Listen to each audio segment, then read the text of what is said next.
Mahigit isang buwan bago ang eleksyon, itinalaga ng PNP ang isang pulis kada barangay sa Dagupan City.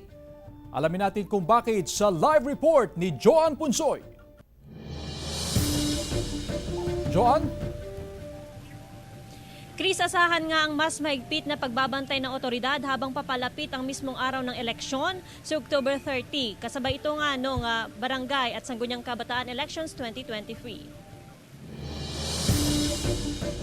Mahigit isang buwan bago ang araw ng eleksyon, nagtalaga ng isang pulis sa kada barangay sa lungsod ng Dagupan. Paraan daw ito para maiwasan ang anumang karahasan na may kaugnayan sa Barangay at Sangguniang Kabataan Elections 2023. As of now, wala pa po kaming na-identify na mga barangay dito sa lungsod ng Dagupan na ikukonsidera natin na nasa watch list. Dinagdagan naman ang bilang ng pulis na itinalaga sa 3 barangay na kabilang sa Yellow Category Areas of Concern para sa nalalapit na BSKE 2023. Hindi na binanggit ng Pangasinan Police Provincial Office ang 3 barangay, pero mula ang mga ito sa mga bayan ng Burgos, mga Taram at San Quintin. Pag sinabi natin yellow kasi ma'am, ito po yung area na kung saan may nangyari na nakaraang eleksyon na na-record. Sa ngayon, tuloy-tuloy pa rin po yung validation po natin. Force commander po natin, nag-deploy na po sila ng mga tropa nila doon para anytime po may mga mag-responde in case na may mag-arise po na problem po ma'am. Ilang baril na rin ang nakumpiska ng pulisya mula sa checkpoint operations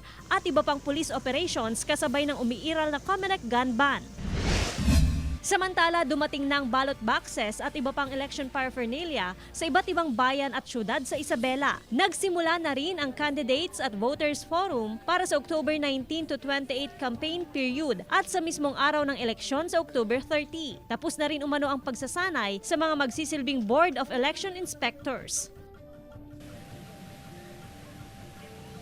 Ayon naman sa Dagupan City Police, sa ngayon ay wala pa raw na itatalang banta o political rivalry sa mga barangay dito sa lungsod ng Dagupan. Kaugnay naman doon sa 3 barangay na kabilang sa yellow category, posible pa namang maalis itong mga ito sa listahan. Depende na lang sa resulta ng obserbasyon o monitoring ng PNP at COMELEC. Magtatagal naman itong COMELEC gun ban hanggang sa November 29, kaya asahan pa rin daw ang mga checkpoints sa parehong panahon. Samantala, isa naman sa tinututukan ngayon ng otoridad, partikular na ng PNP, ng COMELEC at AFP, itong nalalapit nga na campaign period na mag-uumpisa na sa October 19 hanggang October 28.